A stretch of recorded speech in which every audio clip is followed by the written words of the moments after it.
33 વર્ષની પરિણીતા પાણીપુરી ખાવા માટે સોસાયટીની બહાર નીકળી અને ગુમ થઈ। સવારે શોધખોળ દરમિયાન મહિલાનો મૃતદેહ મળી આવ્યો। રંગીલા રાજકોટમાં ફરી એકવાર કાયદો અને વ્યવસ્થાની સ્થિતિ પર સવાલો ઊભા થયા છે। શહેરના ભગવતીપરા વિસ્તારમાં એક પરિણીત યુવતીની ઘાતકી હત્યાથી ચકચાર મચી ગઈ છે। 33 વર્ષના સ્નેહાબેન આસોડિયા ભગવતીપરાના કોપરગ્રીન સોસાયટીમાં પતિ સાથે રહેતા હતા। શનિવારે સાંજે તેમના પતિને પાણીપુરી ખાવા જાઉં છું, ફેક્ટરીમાંથી આવો ત્યારે મને લેતા આવજો તેમ કહીને ઘરેથી નીકળ્યા હતા। જો કે તીક્ષ્ણ હત્યાના ઘા ઝીકેલી હાલતમાં મહિલાનો મૃતદેહ મળી આવતા ખળભળાટ મચી ગયો છે। હત્યાની જાણ થતાં જ બી ડિવિઝન પોલીસ સહિત પોલીસ કમિશનર અને ક્રાઇમ બ્રાન્ચના ઉચ્ચ અધિકારીઓનો કાફલો ઘટના સ્થળે દોડી આવ્યો હતો। પોલીસે હત્યાનો ગુનો નોંધીને હત્યારાને ઝડપી પાડવા અને હત્યા પાછળના કારણો જાણવા તપાસ શરૂ કરી છે। રાતે મને ફોન આવ્યો કે હું પાણીપુરી ખાવા જાઉં છું, તમે એ બાજુથી હાલજો ને મને તેડતા જાજો। પાણીપુરી આપણે આગળ ચોકમાં આવે છે। મને ફોન 7:30 આવ્યો હતો અને મને કે અડધી તમારે કેટલી વાર લાગશે? મેં કીધું અડધી પોણી કલાક થશે મારે। તો મને કે તમે એ બાજુથી હાલજો, હું હાલીને જાઉં છું અને એ કે હાલીને આવતી રહી, તમે રસ્તામાં ભેગા થઈ જાવ તો હું બેસી જઈશ। એ જોઈએ જ નથી હજી અમે કઈ જગ્યાએ થઈ છે શું છે એ અમે। અમારે સંતાનમાં એક બાળક છે 2 વર્ષનો।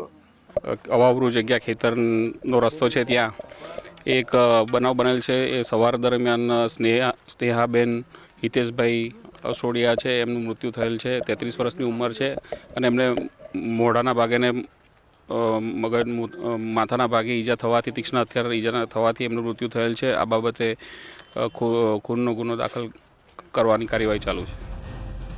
મૃતક મહિલાના પરિવારજનો હાલ શોકમાં ગરકાવ છે। તેમનું કહેવું છે કે તેમને કોઈની પણ સાથે લડાઈ ઝઘડો ન હતો। મહિલાના માત્ર 2 વર્ષના પુત્રએ માતાની છત્રછાયા ગુમાવી છે। જે સ્નેહા નામની એક મહિલા છે તે ગુમ હતી ને ત્યારબાદ તેમનો મૃતદેહ મળી આવ્યું છે। હાલ એમના પરિવારજનો છે, આપણે એમની સાથે વાત કરીશું। આ મૃતક છે, પહેલા તો આપને શું થાય છે? મારી દીકરી છે।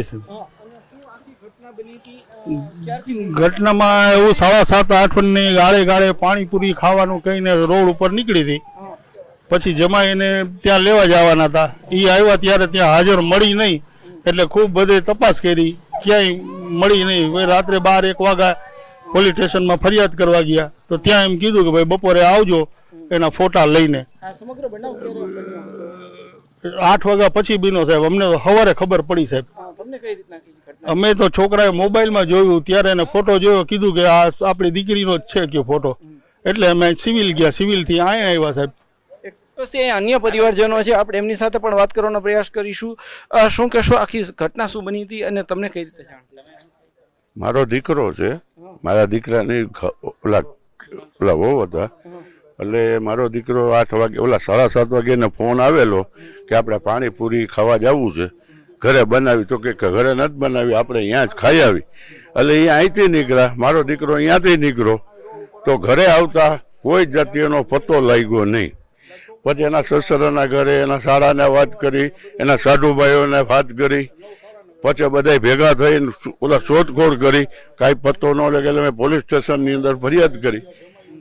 પણ તે પછી કાંઈ અમને સવાર સુધી કોઈ જાતિ કાંઈ ઓલા ખબર પડી નહીં। આ જે સોસાયટી છે ત્યાં જે છે અત્યારે પોલીસ દ્વારા જે છે તપાસ કરવામાં આવી રહી છે। કોણે હત્યા કરી, શા માટે કરી, તે અંગે પણ ક્યાંક તપાસનો ધમધમાટ હાથ ધરવામાં આવી રહ્યો છે। ગઈકાલે જે રાત્રિના સમયે જે પાણીપુરી ખાવા ગયેલી યુવતી છે તે ગુમ થઈ હતી ને ત્યારબાદ ઘરે પરત ન પડતા પોલીસ દ્વારા પણ જે છે પરિવારજનો દ્વારા સૌપ્રથમ શોધખોળ હાથ ધરવામાં આવી હતી, ત્યારબાદ બી ડિવિઝન પોલીસ છે ત્યાં તપાસ હાથ ધરવામાં આવી હતી। હાલ અત્યારે સમગ્ર બનાવને લઈને જે છે ક્યાંક ને ક્યાંક પોલીસ છે તે પણ તપાસ હાથ ધરી રહી છે। તો બીજી તરફ પરિવારજનો છે તે પણ ચિંતિત છે, કોણે હત્યા કરી હતી કોઈના પર હાલ અત્યારે જે છે પરિવારજનો શંકા નથી કરી શકતા, પરંતુ જે છે સમગ્ર ઘટનાને લઈને જે છે પરિવારજનોમાં પણ ક્યાંક ભારે દુઃખની લાગણી જોવા મળી રહી છે। વિસ્તારના સ્થાનિક લોકોએ પોલીસની કામગીરી સામે આક્રોશ વ્યક્ત કર્યો છે। તેમનો આક્ષેપ છે કે ભગવતીપરા વિસ્તારમાં અસામાજિક તત્વોનો આતંક વધી ગયો છે। મોડી રાત્રે આ શખ્સો કેક કાપીને અને રીલ્સ બનાવીને આતંક મચાવે છે અને ટોકવા જાવ તો ધમકીઓ આપે છે। સ્થાનિકોનું કહેવું છે કે નશો કરીને ફરતા લોકોના ત્રાસના કારણે તેઓ મકાન વેચીને બીજે રહેવા જવા મજબૂર છે। અમે અહીંયા ડરી છીએ, બીક લાગે છે કે અમને ત્યાં લગીને એવું આવી જાય કે અમારે મકાન વેચીને વયા જવા છે, કેમ કે હમણાં તો 2 મહિનાથી વધારે થાય છે કે મકાન વેચીને અમારે અહીંયાથી વયું જવું છે. કેમ કે એટલી ભયંકર બીક લાગે, ડર લાગે.